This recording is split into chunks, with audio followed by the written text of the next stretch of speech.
Olá, começa agora o UFSCar Notícia, o programa que traz informações da Universidade Federal de São Carlos. E hoje você vai ver. O UFSCar é a 15ª melhor universidade da América Latina. As novidades da Olimpíada Brasileira de Robótica, que está com inscrições abertas. Eles aprendem a programar, aprendem a montar, é tudo uma estrutura de mão na massa, que é um aprendizado que leva para a vida. O UFSCar desenvolve nova tecnologia que pode ajudar pacientes internados com Covid-19. Esse equipamento será usado para todo paciente que necessite de uma intubação traqueal. O UFSCar Notícia está no ar. A gente abre essa edição com uma ótima notícia. A UFSCar é a 15ª melhor universidade da América Latina. O ranking do Times Higher Education aponta que a UFSCar avançou uma posição em relação a 2019 e 3 posições em relação a 2017, primeiro ano da inclusão da universidade no levantamento. Em 2020, a UFSCar alcançou sua melhor pontuação, que vem aumentando continuamente. Neste ano, foram avaliadas 166 universidades, 16 a mais que em 2019 e 84 a mais que em 2017. Entre as 61 universidades brasileiras analisadas, a UFSCar ocupa a 11ª posição.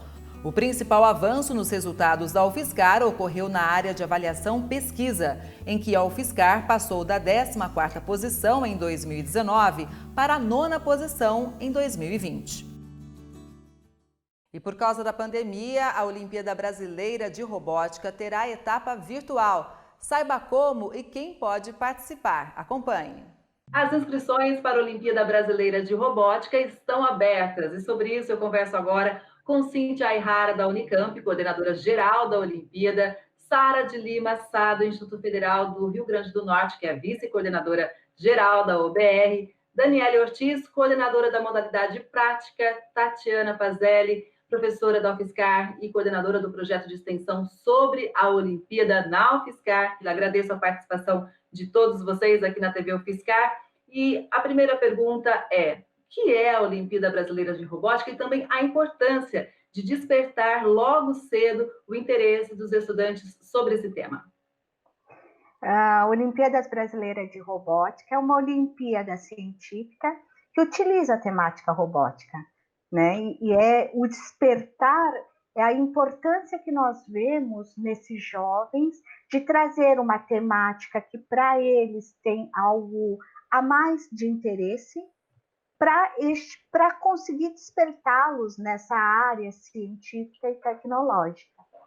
E a Olimpíadas aí, ela está justamente permitindo, alavancando este interesse, né? Com certeza. E por causa da pandemia, né, foi preciso ter ajustes, né, vários ajustes, na verdade, para garantir que a Olimpíada realmente acontecesse, né? Então, sobre isso, eu gostaria que a Sara e a Daniele contassem para a gente quais mudanças foram feitas. Tá, para adaptar a realidade, a modalidade prática ela foi dividida em duas: a prática simulação e a prática apresentação. A Dani vai falar um pouco mais da apresentação, mas na prática simulação, nós vamos usar um sistema que ele simula a etapa prática estadual da Olimpíada. Então, o sistema dos alunos, eles vão programar o robô da mesma forma que programariam um robô real, eles vão selecionar um robô, vão selecionar os atuadores, eles vão ter todos os componentes que teriam na etapa prática normal, né? Etapa prática presencial. Vou mostrar um pouco aqui como é que é o simulador, que é uma visão geral da arena. É a mesma arena das etapas que ocorrem em São Carlos, por exemplo. E aí, nesse sistema, o aluno ele pode fazer o login dele, onde todos os programas dele vão estar salvos na nuvem, ele pode acessar, então ele pode compartilhar com o colega dele o código, a equipe ela pode utilizar o mesmo usuário e senha para trabalharem no mesmo código. Eles vão poder selecionar robôs diferentes, temos alguns tipos de robôs, atuadores diferentes, então na competição não vai ser todos os alunos utilizando o mesmo tipo de robô. O aluno, para simular, ele vai poder, enquanto está em etapa de testes, né, para simular o ambiente de trabalho dele na escola. Ele vai poder criar diversos tipos de arenas.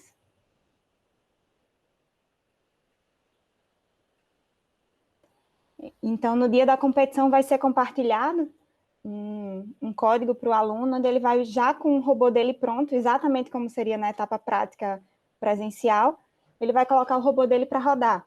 Então, a gente vai poder acompanhar o progresso, a pontuação, tudo da mesma forma que ocorre na prática estadual, vai estar ocorrendo na prática simulação. E, Daniela, as mudanças não param por aí, né? Não. Paralelo também à simulação, a equipe também pode escolher alguma das categorias de apresentação. Na categoria de apresentação, os alunos vão ter que desenvolver um vídeo de até 5 minutos, contando um pouco sobre como que foi o trabalho desenvolvido por eles dentro da OBR 2020, né, da edição 2020, mas agora adaptada para a versão virtual. Então, eles podem, dentro desse vídeo, incluir imagens, filmagens, áudio, link, o robô, a programação. A equipe vai depender da categoria que ele vai escolher. E ele pode escolher entre a categoria Maker, a categoria Inovação, Programação, Trabalho em Equipe, Responsabilidade Social e Divulgação Científica e a categoria Modelagem Virtual. Muito bacana. Bom, e a UFSCar já foi responsável pela coordenação nacional. Hoje é um importante ponto de apoio, né, professora Tatiana? Isso, Kelly. A UFSCar continua como ponto de apoio para a coordenação da Olimpíada Brasileira de Robótica. E a gente tem aqui dentro ainda o professor Rafael, que é representante estadual da OBR. E hoje eu estou atuando também no conselho da RoboCup Brasil e no comitê de organização da RoboCup Júnior na categoria Rescue. Então, a gente tem uma representação já em todas as instâncias dessa atividade de educação tecnológica, né? Tatiana, como que é para você pessoalmente, né, ver as crianças desenvolvendo robôs, né, ver o interesse dessas crianças e a evolução também delas no aprendizado? Chega a ser emocionante, assim, da gente ver, né, que as crianças desde pequenininha, assim, como na OBR, participam desde os 6 anos de idade até os 19, né, a evolução no desenvolvimento delas, tanto na parte de trabalho em equipe, do conjunto de aprendizado de soft skills, que a gente chama, né, como eles trabalham desenvolvendo resiliência, desenvolvendo a confiança no trabalho que eles estão desenvolvendo, e a parte de educação tecnológica mesmo, né, que hoje em dia é o novo inglês. Então, eles aprendem a programar, aprendem a montar, é tudo uma estrutura de mão na massa, que é um aprendizado que leva para a vida. Bom, as inscrições seguem até o dia 18 de setembro pelo site da OBR, da Olimpíada Brasileira de Robótica. Anote aí, obr.org.br, lá tem todas as informações, né, professora Cíntia, de cada etapa, regras e tudo mais. Exatamente. Lá você encontra os manuais, convido a todos para estar participando, né? Nós, inclusive, considerando que mantemos as duas modalidades, né? A teórica, que se mantém no formato presencial, porém com data adiada, e agora a nossa prática virtual. Nós vamos para um rápido intervalo e, a seguir, pesquisadores da UFSCar desenvolvem equipamento importante para pacientes internados com Covid-19. Auxilia tanto o paciente com uma ventilação mais adequada, quanto os profissionais que estão ao redor, reduzindo o risco de contaminação. Já tem todos os detalhes sobre essa nova tecnologia que em breve vai estar disponível para os hospitais. Não saia daí!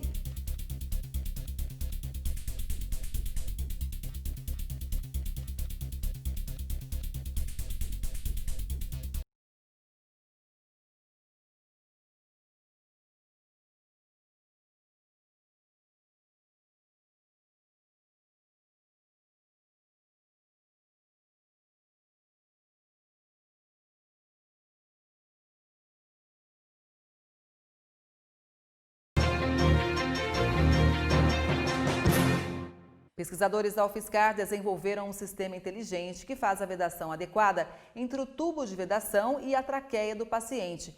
Veja como essa nova tecnologia pode ajudar pessoas que enfrentam doenças como a Covid-19.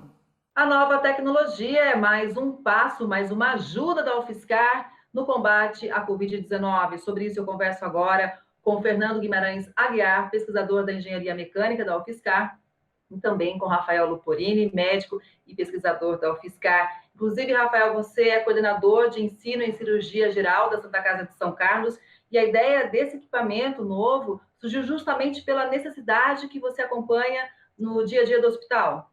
A gente observando a necessidade pela falta de tanto de disponibilidade quanto de aparelhos adequados para a gente conseguir fazer uma monitorização da pressão do balão que fica dentro da traqueia do paciente, que auxilia na respiração, na ventilação desses pacientes. A gente percebendo a dificuldade de encontrar no mercado nacional, principalmente nessa fase que a gente passa pela fase do Covid e pelos preços abusivos que estavam sendo praticados no mercado, essa necessidade levou a gente a pensar o que fazer para conseguir suprir essa falta desse aparelho que tem tanta importância para a gente nessa situação. É um aparelho que faz a vedação adequada entre o tubo de intubação e a traqueia do paciente? Exato, ele faz uma vedação entre o tubo que vai ajudar a ventilar, a levar o paciente a respirar, e a traqueia desse paciente. Então esse tubo, ele faz uma vedação com a função de fazer uma ventilação adequada para esse paciente, e também, em outro ponto, ele evita que o ar de pulmão do paciente se dissemine para o meio externo, para o meio ambiente. E se tiver mal vedado, esse ar, principalmente nessa fase que a gente passa, da fase da infecção pelo coronavírus, esse ar pode contaminar todas as pessoas, todos os profissionais de saúde que estão ao redor desse paciente. Então, essa vedação auxilia tanto o paciente com uma ventilação mais adequada, tanto reduzindo os riscos ao paciente numa pressão muito aumentada nesse tubo, quanto os profissionais que estão ao redor, reduzindo o risco de contaminação nessa fase do Covid-19 ou do coronavírus. Mas vale lembrar, né, que não é só o paciente com Covid-19 que vai utilizar esse novo equipamento, né, doutor? Isso, esse equipamento ele será usado para todo paciente que necessite de uma intubação traqueal, seja paciente com uma cirurgia eletiva, seja um paciente com cirurgia de urgência que necessite ser intubado, seja paciente que precise para UTI, que precise de auxílio respiratório, que não consiga respirar sozinho e precisa ser intubado. Fernando, hoje já existem equipamentos, né, para intubação traqueal. Agora, quais são os diferenciais desse novo? Tipicamente, os equipamentos disponíveis no mercado são equipamentos analógicos para fazer a medição pontual entre a vedação do tubo e a traqueia do paciente. O equipamento que nós desenvolvemos tem vários diferenciais. É um equipamento digital, ele permite que você não monitore somente não um instante de medição, mas ao longo do dia, como foi a evolução da pressão na traqueia do paciente. E isso é interessante porque podem ser feitas correções ao longo do dia, ao longo do paciente, caso essa pressão varie. E tem outras características essenciais que vêm para a parte de comunicação e transmissão de dados. Então, esse equipamento pode transmitir esses dados para uma tela, seja de um celular, de um iPad, ou também para um servidor central, através de Wi-Fi ou a tecnologia 4G. Então, é possível, inclusive, monitorar a pressão da traqueia do paciente durante um transporte interhospitalar em uma UTI móvel, por exemplo. E agora o próximo passo é fazer novas versões do protótipo, já que o pedido de patente já foi, inclusive, depositado? Atualmente, nós já temos um protótipo funcional e a patente, inclusive, já foi depositada no INPI. E o próximo passo nós vamos desenvolver outros protótipos funcionais, realizar testes clínicos do aparelho e, paralelamente, a tecnologia ela será licenciada para uma empresa produzir e também registrar e licenciar junto à Anvisa, que é o órgão regulamentador e certificador, para então colocar isso no mercado. Exatamente isso que eu vou perguntar agora, né? A gente está no meio de uma pandemia. Existe um prazo para que esse equipamento entre realmente no mercado? Atualmente, a Anvisa tem dado atenção especial para certificações de equipamentos voltados ao enfrentamento do Covid-19 e tem-se uma expectativa que em 120 dias esse equipamento já esteja disponível para comercialização. O UFSCar Notícias de hoje vai ficando por aqui. Você sabe que a gente sempre quer saber a sua opinião sobre o programa, então fale com a gente acessando TV UFSCar no Facebook. Obrigada pela audiência e até o próximo UFSCar Notícia.